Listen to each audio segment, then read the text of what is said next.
오늘은 어제에 이어서 사탄이 우리에게 수치심을 심어주는 5단계의 전략 두 번째 말씀을 듣고자 합니다.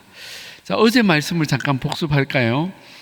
우리가 하나님의 사랑을 머리로 알지만 가슴으로 친밀하게 느끼지 못하게 만드는 사탄의 5단계 전략이 있다고 했습니다. 그 첫 번째가 의심을 심는 것입니다.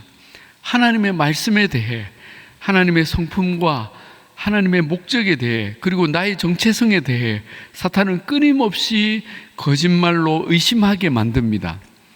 자, 두 번째가 혼돈입니다. 우리가 사탄의 거짓말에 강하게 대응하지 못하고 계속 듣고 있을 때 우리는 혼돈에 빠집니다. 이때 우리는 진리를 분별하지 못하고 잘못된 선택과 행동을 하게 되는 것입니다. 그리고 세 번째가 두려움입니다. 이 단계에서부터는 사탄은 두려움을 통해 이제 우리를 종으로 부리기 시작합니다. 두려움이 커질수록 우리는 하나님의 사랑과 멀어지는 것을 느낍니다. 그 두려움의 그 양만큼이죠. 그러나 우리의 두려움 때문에 하나님은 우리를 정죄하지 않으십니다.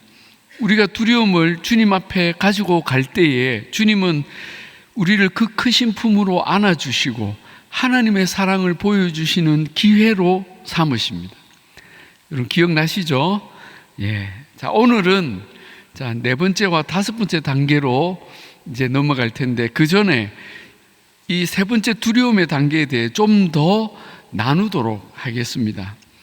자, 왜냐하면 이 두려움이 수치심을 심는 5단계 중에 가장 중요한 대목이기 때문입니다. 자, 우리 사람들이 두려워하는 것들이 정말 많습니다. 죽음도 두려워하고, 실패도 두려워하고, 또 나쁜 일을 당하는 것도 두려워합니다. 그러나 누구에게나 있는 공통된 두려움이 있는데, 그것은 바로 거절받는 것, 버림받는 것에 대한 두려움입니다. 이것은 내가 환영받고 싶고 사랑받고 싶은 바람의 반대 극단이죠. 그래서 사탄은 이 두려움을 가장 많이 보편적으로 이용합니다. 대부분 사람들에게 이 두려움이 있습니다. 내가 하는 일을 탁월하게 잘 해내고 사람들이 흠모할 만한 매력을 잃지 않아야 돼. 내가 사람들에게 실망을 주거나 사람들에게 좋은 인상을 줄 수 없으면 사람은 나를 더 이상 사랑하지 않을 거야. 나를 떠나고 외면할 거야. 라는 두려움입니다. 그래서 매사에 내가 더 잘해야 돼. 성공해야 돼. 더 완벽하게 해야 돼. 라며 완전주의를 추구하게 만듭니다. 그러나 우리는 늘 성공하거나 완전할 수 없습니다. 사람들에게 늘 좋은 평가를 받으며 살 수는 없습니다.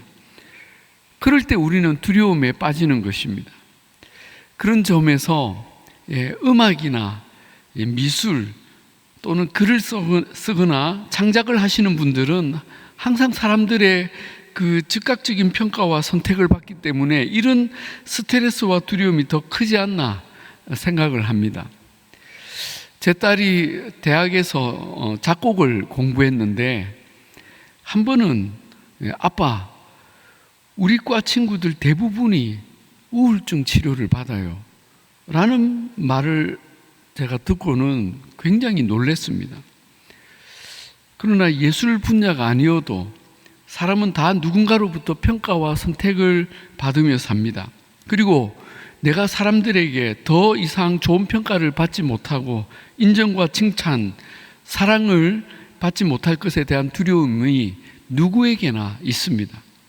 사탄은 이 두려움을 완벽하게 이용합니다. 그리고 우리에게 끊임없이 거짓말을 심어줍니다. 넌 아직 부족해. 지금 이대로는 안 돼. 네가 더 잘해야 사람들이 너를 받아줄 거야.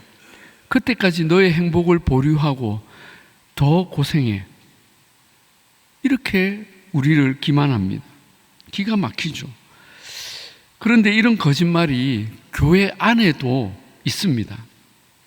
박 집사, 그것밖에 못해? 그래가지고 집사 타이틀 부끄럽지 않아? 하나님이 좋아하시겠어? 정권사, 기도는 적어도 2시간은 해야지.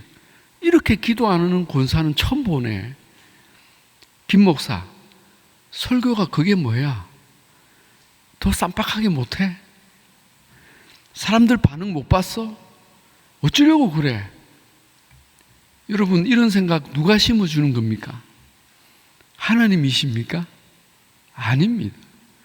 사탄이 심어주는 거짓말입니다. 그런데 우리는 계속 자신을 구박하며 내가 더 열심히 해야 돼, 더 잘해야 돼, 사람들이 감동받아야 돼 하며 완전주의를 추구합니다. 그렇게 우리는 사람들의 기대 수준에 도달하고자 더 애를 쓰지만 현실의 우리는 그 기대치에 항상 미치지 못합니다.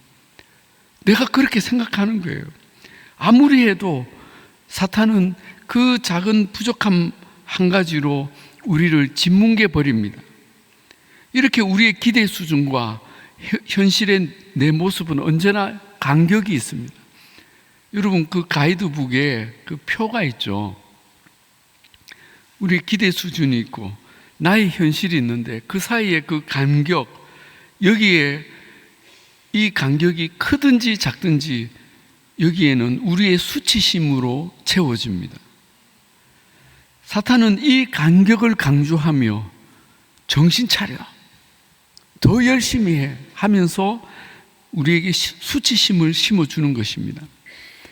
그리고 이 원리를 그대로 우리가 하나님의 기대 수준에 맞춰야 한다고 또 속입니다.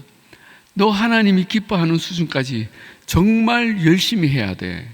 기도도 많이 하고 봉사도 많이 하고 너의 모든 시간과 물질을 다 교회에 바쳐. 그래야 하나님이 너를 사랑하실 거야.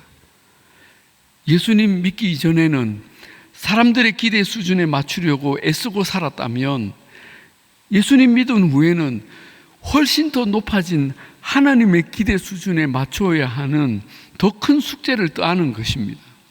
그러면 그럴수록 그 기대에 미치지 못하는 이 간격은 우리의 더 큰 수치심이 되는 것입니다.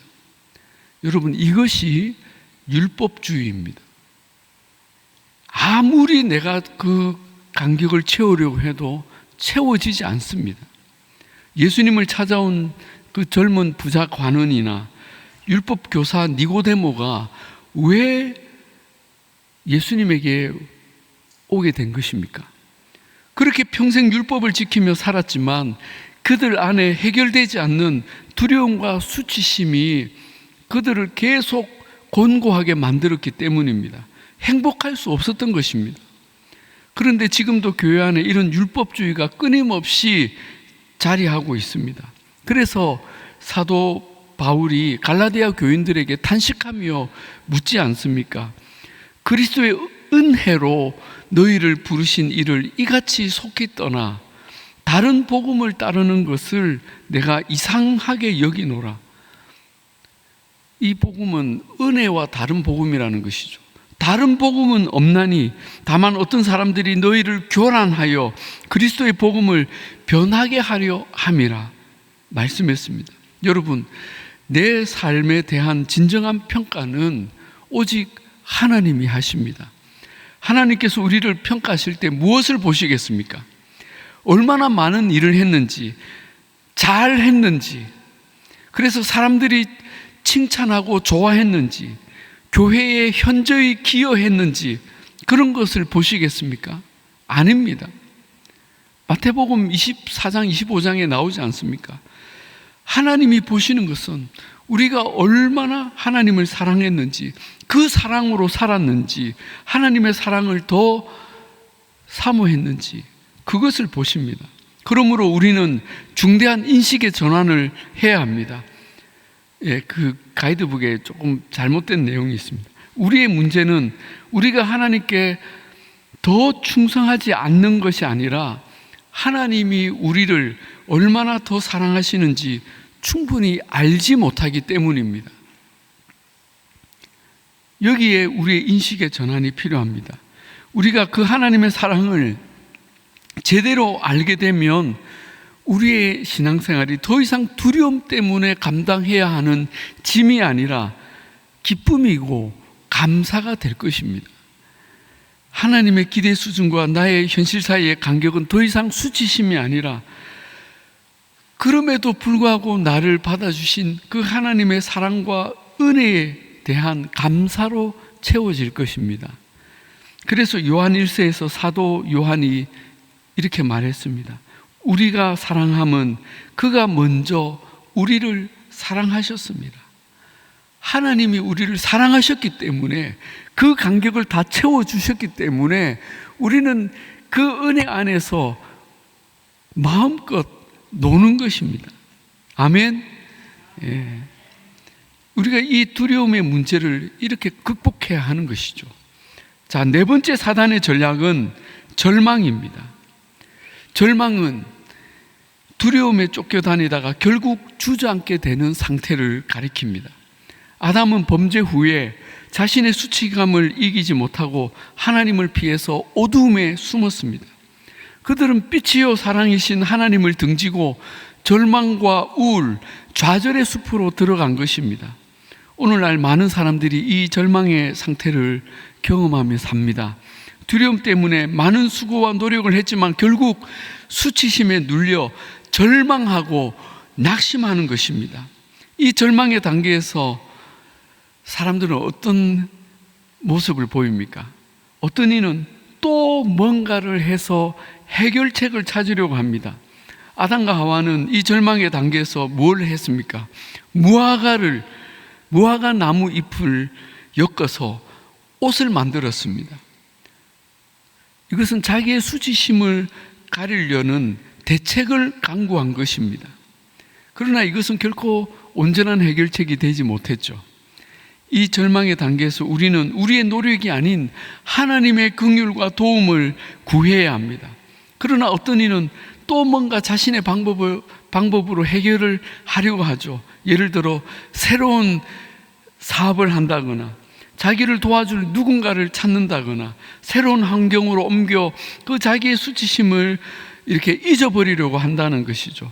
그러나 이런 시도들은 자신의 근본적인 문제를 해결하는 방법이 되지 못합니다. 왜냐하면 사단이 끊임없이 우리를 또 좌절하게 만들기 때문이죠.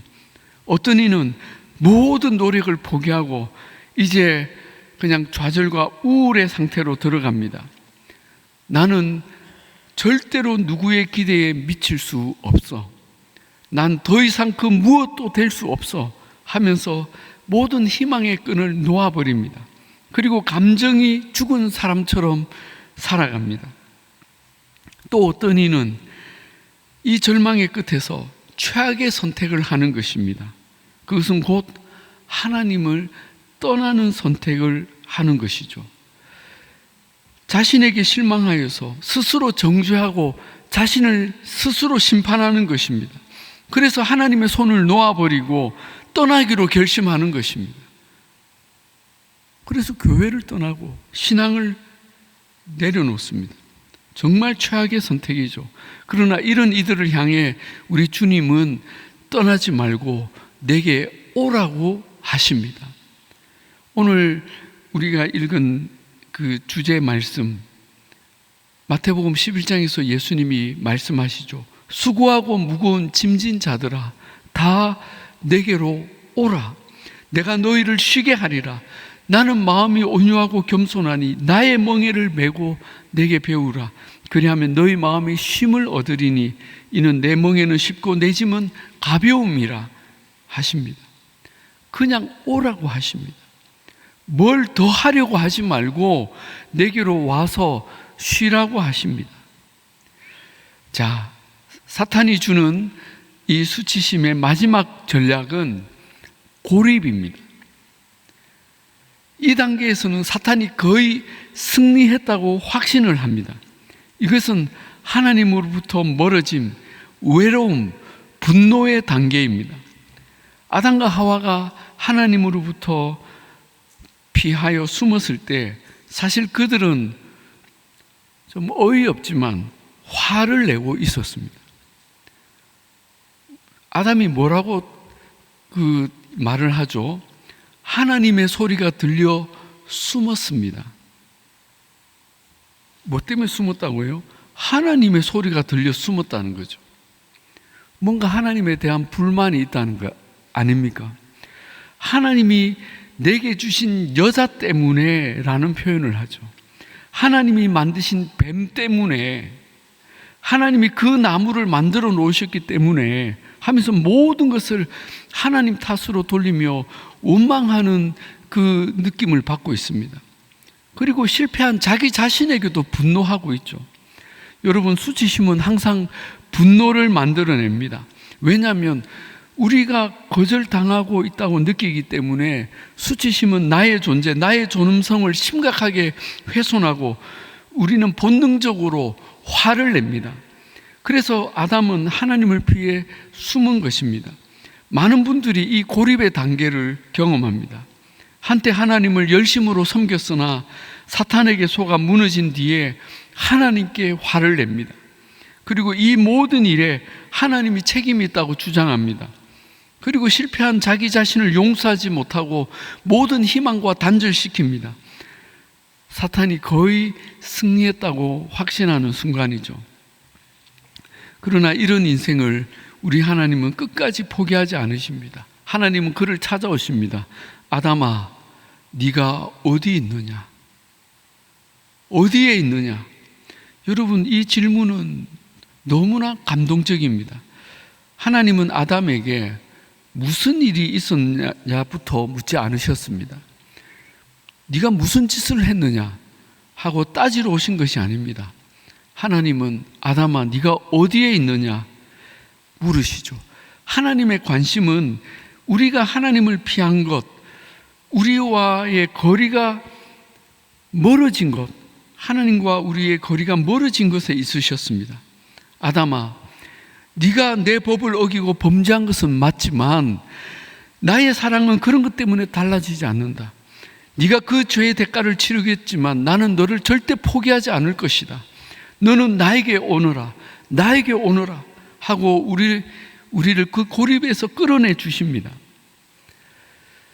제가 마지막으로 베드로의 이야기를 하겠습니다. 베드로는 예수님의 제자로 누구보다 열심히 주를 섬겼고 수제자라고 스스로 생각했습니다. 그는 사탄의 거짓말에 확실하게 넘어진 대표적인 사람입니다. 그는 자신의 열심으로 주님께 칭찬과 사랑을 받고자 했습니다. 그래서 그 수제자라는 자리를 빼앗기지 않으려고 다른 제자들과 계속 경쟁하고 다투었습니다. 그는 그렇게 해야 주님의 인정과 사랑을 받을 것이라고 믿었습니다. 그러나 그의 생각은 사실 두려움의 지배를 받고 있었습니다. 그때 주님은 베드로에게 사탄이 널 밀가부르듯 하려고 요구했다. 그러나 나는 너를 위해 기도했다라고 하셨습니다. 여러분, 밀가부르듯 하려고 요구했다는 것이 무슨 뜻입니까? 너를 이 수치심과 고립으로 끌고 가기 위해 끊임없이 사탄이 너에게 이 전략을 걸어왔다는 것이죠. 그러나 주님이 기도하시면서 그를 붙들고 계신다는 것입니다. 베드로는 예수님의 예언대로 3번이나 예수님을 모른다고 부인하고 저주까지 했습니다.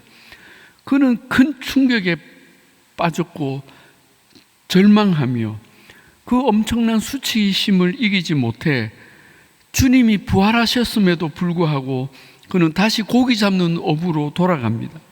그는 스스로에게 분노하며 고립을 선택한 것입니다. 그러나 부활하신 예수님은 그 베드로를 찾아가십니다. 베드로야, 네가 어디에 있느냐? 그리고 무엇을 물으십니까? 네가 나를 사랑하느냐? 네가 나를 사랑하느냐? 3번을 물으십니다. 인정과 칭찬을 받으려고 온갖 노력을 했음에도 끝내 실패한 베드로에게 주님은 사랑을 물으십니다. 네가 나를 사랑하느냐? 3번 물으시며 내 양을 먹이라고 하셨습니다. 네가 어떤 잘못을 했는지, 왜 그런 잘못을 했는지 묻지 않으셨습니다. 네가 나를 사랑하느냐? 그것이 중요하다고 하신 것이죠. 이 장면은 주님이 베드로의 그 모든 수치를 벗기시고 영원한 사랑의 옷으로 입혀주신 사건입니다. 베드로야, 네가 어떤 잘못을 했거나 나를 실망시켜도 내 사랑은 변하지 않는다. 너의 어떤 수고나 업적도 내 사랑을 더 크게 할 수도 없고, 또 너의 어떤 잘못이나 실패도 내 사랑을 꺼뜨리지 않는다. 주님은 그 말씀을 하시는 것입니다. 이 예수님과의 다시 만남 이후로 베드로는 어떻게 변합니까? 주님의 인정과 칭찬을 받기 위해서가 아니라 주님의 그 사랑에 감격하여서 그는 진정한 제자로 다시 태어납니다. 그리고 자기의 목숨을 내어드리는 그 순교의 자리까지 그는 흔들림 없이 걸어갑니다. 이제는 두려움이 아니라 사랑으로 섬기는 제자로 거듭난 것입니다. 우리 주님은 오늘 이 새벽에 우리에게도 물으십니다. 사랑하는 아들아, 딸아, 네가 나를 사랑하느냐? 사랑하느냐? 사랑하느냐? 그 음성에, 하나님의 그 크신 품에 우리의 수치심을 내려놓고 나아가시는 저와 여러분 되기를 우리 주님이 원하십니다. 기도하겠습니다.